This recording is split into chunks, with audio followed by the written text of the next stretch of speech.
Hi hello welcome to our channel. నేను మీ సిరి. ఈరోజు మనం చెప్పుకోబోయే కథ నిరీక్షణ పార్ట్ 13. కథలకు వెళ్ళే ముందు వీడియోని లైక్ చేసి హైప్ చేయడం మర్చిపోకండి ఫ్రెండ్స్. ఇక కథలోకి వచ్చేయండి. మాట్లాడలేదు అదితి. మళ్ళీ వస్తానని మోక్ష్ వెళ్ళిపోతుంటే ఇక రావద్దు అని ఆమె గట్టిగా అంది. అది చెప్పే హక్కు నీకు లేదు. నీ లైఫ్ నువ్వే చేతులారా ఎందుకు పాడు చేసుకుంటున్నావో నాకైతే అర్థం కాలేదు. నీ పనికిమాలిన చెల్లి కోసం మాత్రం ఇలా చేయకు. నువ్వు నా లైఫ్‌లో లేకపోతే ఇలాగే ఉండిపోతానేమో కానీ తన్ని నా దరిదాపుల్లోకి కూడా రానివ్వను అని గట్టిగా చెప్పాడు మోక్ష్. తనకి నువ్వంటే ఇష్టం. షటప్ అదితి. చాలా కోపంగా వచ్చాయి అతని మాటలు. మోక్ష్, ఎందుకు నీకు అర్థం కావడం లేదు? నిజానికి నాకు ఈ బంధాల మీద నమ్మకం గానీ, ఇష్టం గానీ లేదు. మరి కొద్ది రోజుల్లో ఈ ఇంటి నుంచి కూడా నేను వెళ్ళిపోతాను. ఇప్పుడు కూడా వీళ్ళలో నేను నా తల్లిదండ్రులను చూస్తున్నానే తప్ప ఇంకేదో కాదు. నాలాంటి అమ్మాయి నీకు వద్దు. సరయు నీకు అన్ని విధాలుగా సూట్ అవుతుంది. అతడికి నచ్చచెప్పే ప్రయత్నం చేస్తోంది అదితి. ఇంకొక మాట మాట్లాడితే ఏం చేస్తానో నాకే తెలియదు. నీలాంటి అమ్మాయి అంటే ఏంటి అదితి? నాకు తెలియకడుగుతున్నాను చెప్పు. వీటన్నిటి మీద నమ్మకం లేదనుకున్న దానివి ఎందుకు పెళ్లి చేసుకున్నావు? అని కోపంగా అరిచాడు మోక్ష్. ప్లీజ్ మెల్లిగా మాట్లాడు. నాకు సమాధానం కావాలి. నిన్ను పెళ్లి చేసుకునే అర్హత నాకు లేదు కదా? దీనంగా వచ్చాయి అతని మాటలు. మోక్ష్ బాధగా పిలిచింది ఆమె. నీ కళ్ళు ఒకటి చెప్తుంటే నీ పెదవులు మరొకటి పలుకుతున్నాయి అదితి. ఎదురు చూస్తుంటా ఎంత కాలమైనా సరే అని అక్కడి నుంచి బయటికి వెళ్ళిపోయాడు మోక్ష్. హాల్లో ఉన్న మయాంక్ ఫోటో వైపు అనుకోకుండా చూసిన మోక్ష్ అడుగులు తడబడ్డాయి. అతని కళ్ళు పెద్దవైపోయాయి. మెల్లిగా ఆ ఫోటో వైపుకి నడిచాడు. అంతకు మాటల్లో నా కొడుకు కూడా నీలాగే ఉండేవాడు బాబు అని భారతి అన్న మాటలు గుర్తుకొచ్చాయి. ఆ ఫోటో మీద చేత్తో తడిమాడు. కొన్ని క్షణాలు అక్కడే ఉండి వెళ్ళిపోయాడు మోక్ష్. అదితి, చెప్పండి అత్తయ్య అని అంది ఆమె. గుడికి వెళ్ళొస్తాను తల్లి. సరే అత్తయ్య, జాగ్రత్త. డ్రైవర్ని పంపుతాను అని అంది అదితి. డ్రైవర్ వద్దమ్మా అని భారతి అంది. ఎందుకత్తయ్య? అయోమయంగా చూసింది అదితి. మన మయాంక్ స్నేహితుడు లేడు, అతని పేరు మోక్ష్. వారం రోజుల క్రితం మన ఇంటికొచ్చాడు చూడు, ఆ అబ్బాయితో వెళ్తాను. చూడ్డానికి మన మయాంక్ లాగే ఉన్నాడు కదూ. ఆ అబ్బాయితో ఉంటే మయాంక్తో ఉన్నట్టే ఉంటుందమ్మా అని అంది భారతి. మాట్లాడలేదు అదితి. వెళ్ళిరండి అత్తయ్య. అక్కడి నుంచి గదిలోకి వచ్చింది. తలుపులు మూసేసుకుని బెడ్ మీద పడిపోయింది అదితి. అసలు నా లైఫ్లోకి ఎందుకు వచ్చావు మోక్ష్? నేనంటే ఇంత ప్రేమ ఎందుకు నీకు? అతన్ని అంత బాధగా పెడుతున్నా తన మీద తనకి విపరీతమైన కోపం వస్తోంది అదితికి. అదితి ఆలోచనలు గతంలోకి వెళ్ళాయి.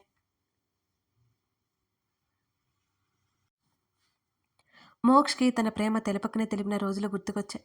ఆ చీకటి, ఆ వెన్నెల, ఆ చల్లగాలి, ఆ చిరుజల్లు ఇంకా ఆమెకి గుర్తే. మోక్ష్ చేతిని పట్టుకుని నడుస్తోంది. అతని అడుగులు ఆగిపోయాయి. లేచి అతనికి ఎదురుగా నిలబడి కాళ్ళు పైకి ఎత్తి అతని నుదుటి మీద ముద్దు పెట్టుకుంది అదితి. సంభ్రమాశ్చర్యాలకు గురైపోయాడు మోక్షనారాయణ్. సారీ అతని చేతిలో చెయ్యేసి అతన్నే చూస్తూ చెప్పింది అదితి. ఇంకా నమ్మకం కలగలేక, నాకు ఓకే చెప్తున్నావా అని అడిగాడు మోక్ష్. లేదు అని నవ్వుతూ ముందుకు వెళ్ళిపోతుంటే గట్టిగా ఆమె చేతిని పట్టుకున్నాడు మోక్ష్. ఓరగా తల తిప్పి వెనక్కి చూసింది. వదిలి మిస్టర్ మోక్ష్ అని అంది అదితి. నేనైతే ఫుల్ షాక్లో ఉన్నాను తెలుసా. ఇప్పుడు నువ్వు చేసిందంతా నిజమేనా అని అంటూ నుదురు తడుముకున్నాడు మోక్ష్. ఏమో నాకేం తెలుసు అంటూ అతని చేతిని విడిపించుకుంటుంటే ఆమె ముంజెత్తి దగ్గర పట్టుకుని దగ్గరికి లాక్కున్నాడు ఆమెను. అలాగే అతని కళ్ళల్లోకి చూస్తూ ఉండిపోయింది అదితి. సన్నగా చినుకులు వాళ్ళ మీద రాలుతూనే ఉన్నాయి. మోక్ష్, వర్షం పడుతోంది పద అని అంటూ అతని చెయ్యి విడిపించుకుంటుంటే, వర్షంలో రొమాన్స్ బాగుంటుంది అదితి, ట్రై చేద్దామా అంటూ సూటిగా అదితి కళ్ళల్లోకి చూశాడు మోక్ష్. అడ్డంగా తల ఊపింది అదితి. మోక్ష్ ముందుకు వస్తుంటే అతన్ని ఆమె నెట్టేసింది. పరిగెత్తుకుంటూ వెళ్ళి కారులో కూర్చుంది. ఆమెని అందుకోలేక వెళ్ళి కారులో కూర్చున్నాడు మోక్ష్. అదితి మీదకి రాబోతుంటే అతని నోటికి మీద చెయ్యి అడ్డుపెట్టింది. ఏమైంది అన్నట్టుగా అదితి కళ్ళల్లోకి చూశాడు మోక్ష్. అడ్డంగా తల ఊపింది. ప్లీజ్ అన్నట్టు ముఖం పెట్టాడు మోక్ష్. త్వరగా ఇంటికి వెళ్ళాలి, వర్షంలో తడిచి చలేస్తోంది అని చెప్పింది అదితి. ఉసూరుమంటూ కార్ స్టార్ట్ చేశాడు మోక్ష్. దేవి గారికి ఈ భక్తుని మీద కరుణ ఎలా పొంగింది అంటూ ఒకసారి ఆమెను చూసి రోడ్డు వైపు చూస్తూ డ్రైవ్ చేస్తున్నాడు అతను. కరుణ అదేం లేదే అంటూ విండో నుంచి చేతులు బయటికి పెట్టి చినుకులతో ఆడుతోంది అదితి. మరి తమరిలో ఈ మార్పుకి కారణమేంటో అడిగాడు. మార్పా? అదేం లేదు అంటూ అతన్ని చూడకుండా మరోవైపుకు చూస్తోంది ఆమె. అంతకుముందు నీ కళ్ళల్లో కనబడే బాధ ఈరోజు కనిపించట్లేదు. ఏదో ప్రశాంతత కనబడుతోంది అని ఆమె వైపుకి తల తిప్పి అడిగాడు. అతన్నే చూస్తూ ఒక నిర్ణయం తీసుకున్నాను అని అంటూ చిరునవ్వుతో చెప్పింది అదితి. ఆ నిర్ణయం తనని ఎంచుకోవడమే అని మోక్ష అనుకున్నాడు. అతన్ని దూరం చేసుకోవడమే అని అతనికి ఏమాత్రం తెలుసు? ఆమె సమాధానానికి చిన్నగా నవ్వి ఇంటి ముందు కారు ఆపాడు. నువ్వు కారు తీసుకెళ్ళు, నేను రేపు ఉదయాన్నే వస్తాను అని అంటూ చిరునవ్వుతో చూసింది అతన్ని. ఓకే, నువ్వు వస్తానంటే నేను ఎందుకు వద్దంటాను అంటూ కళ్ళు ఎగరేశాడు మోక్ష్. నువ్వేమైనా హీరో అనుకుంటున్నావా అంటూ అతన్నే చూసింది అదితి. అఫ్ కోర్స్ అన్నాడు జుట్టు చెరుపుకుంటూ మోక్ష్. కార్ డోర్ ఓపెన్ చేసి అతని బుగ్గ మీద ముద్దు పెట్టి పరిగెత్తబోతుంటే ఆమె రెక్క పట్టుకుని లోపలికి లాగి డోర్ లాక్ చేశాడు మోక్ష్.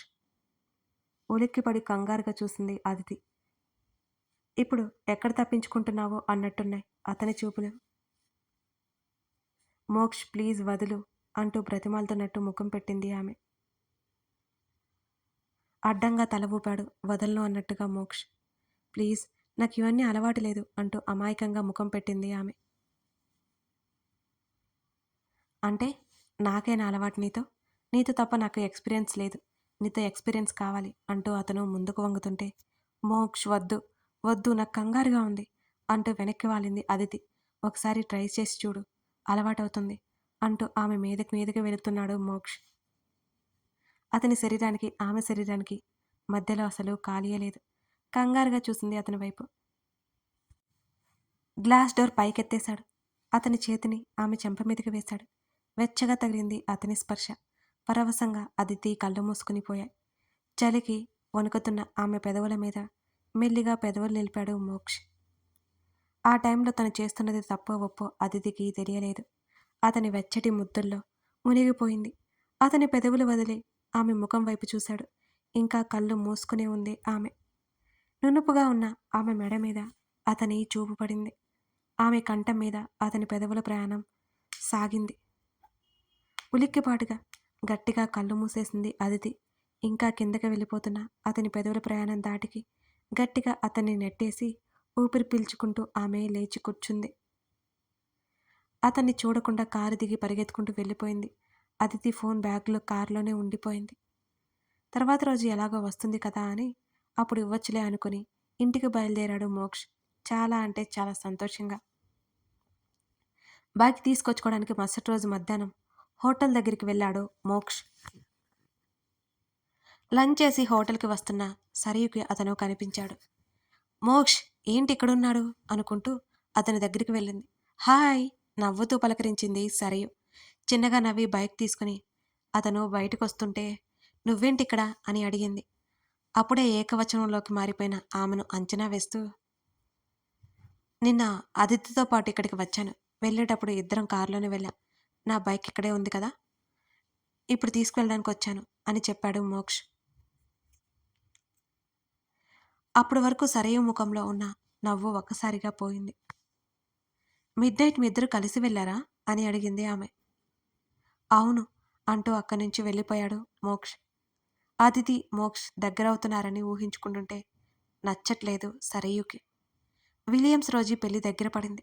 బ్యాచిలర్స్ పార్టీ ఉంది ఆ రోజు. మోక్షని అదితిని ఇన్వైట్ చేశారు వాళ్ళు. సరయును కూడా తీసుకువెళ్తే తను ఎంజాయ్ చేస్తుందనుకుంది Aditi. Black colour mini skirt, black colour sleeveless టాప్లో రెడీ అయి వచ్చింది Sarayu. Black colour sleeveless long ఫ్రాక్లో వచ్చింది అదితి. పబ్లోకి వస్తున్న ఇద్దరిని చూస్తూ ఉంటే చూపు తిప్పుకోలేని విధంగా ఉన్నారక్కడ కుర్రకారు. ఆ అక్క చెల్లెలు అలా ఉన్నారు. అదితి కంటే సరే ఇంకా అందంగా కనబడుతోంది అందరి కళ్ళకి. మోక్ష చూపులు మాత్రం అదితి మీదనే ఉన్నాయి. విలియమ్స్ రోజు కేక్ కట్ చేశారు. అక్కడ డిన్నర్ డ్రింక్ పార్టీ అరేంజ్ చేశారు. ఆ పబ్ డాన్స్లతో మారు మోగిపోయింది. అక్కడంతా కోలాహలంగా ఉంది. దూరంగా రోజుతో మాట్లాడుతున్న అదితిని చూస్తూ తన ఫ్రెండ్స్తో మాట్లాడుతున్నాడు మోక్ష్. సడన్గా సౌండ్స్, లైట్స్ ఆగిపోయాయి. ఏమైందా అన్నట్టు అందరూ ఉత్సాహంగా చూస్తున్నారు. లైట్ ఫోకస్ కేవలం సరియు మీద మాత్రమే ఉంది. రెడ్ రోజ్ పట్టుకుని నేరుగా మోక్ష్ దగ్గరికి వెళ్ళింది సరియు. సరియు మనసులో ఏముందో అక్కడ ఉన్న అందరికీ అర్థమైపోయింది, అదితితో సహా. విలియమ్స్ రోజీ షాక్ అయిపోయారు. వాళ్ళు అలాగే సరయుని చూస్తున్నారు. మోక్ష్ ముందు నిలబడి రెడ్ రోజ్ ముందుకు పెట్టింది. ఐ లవ్ యూ మోక్ష్ అంటూ మత్తు నిండిన కళ్ళతో అతన్నే చూస్తూ చెప్పింది సరయు.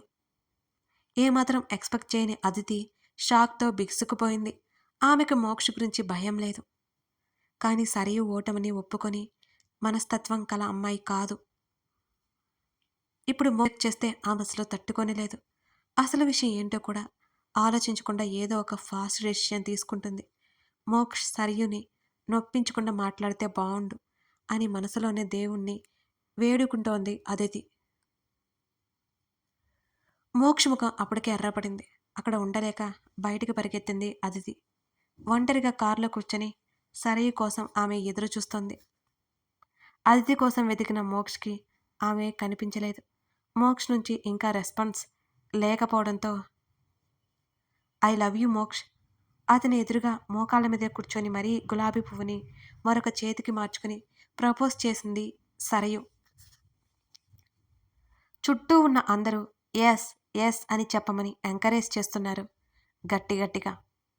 సరయు ఆతృత నిండిన కళ్ళతో అతన్నే చూస్తోంది. అతను తన ప్రేమను ఒప్పుకోవాలి అని మనసులోనే 1000 దేవుళ్లకు మొక్కుకుంటోంది సరయు.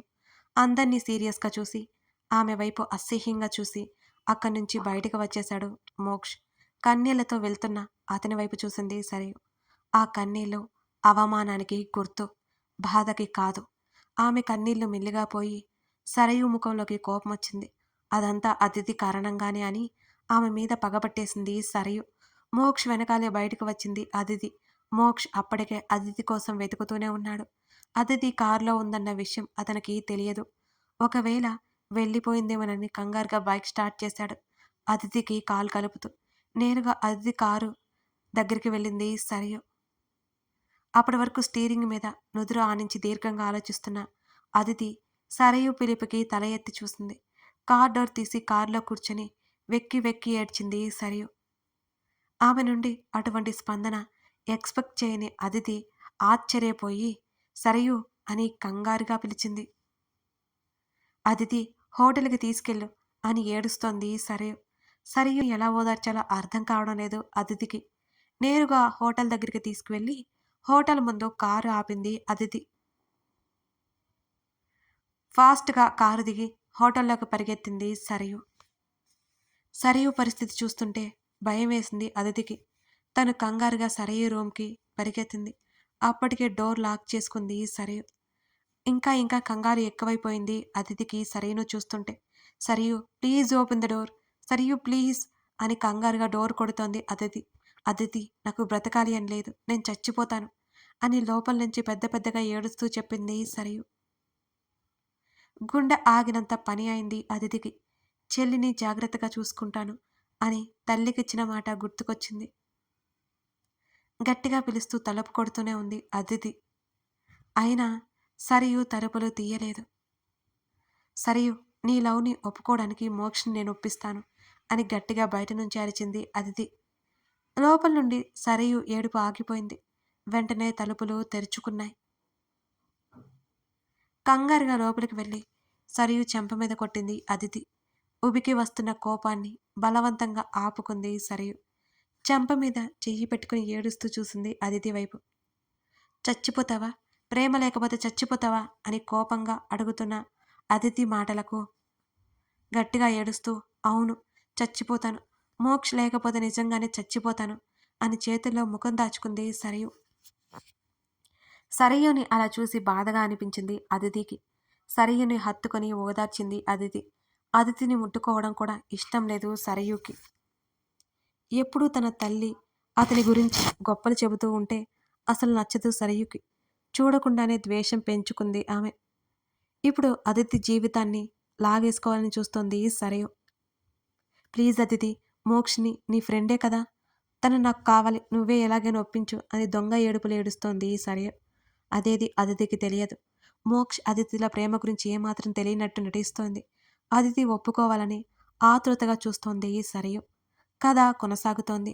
మరి తన చెల్లి కోసం అదితి ఎటువంటి నిర్ణయం తీసుకోబోతుంది? మోక్ష్ ఎలా రియాక్ట్ అవ్వబోతున్నాడు? ఇవన్నీ తెలియాలి అంటే ఈ కథని ఇంకా చూడాల్సిందే. కథ నచ్చితే లైక్ చేసి కామెంట్ చేయడం మిస్ చేయకండి friends. Thank you for watching this video.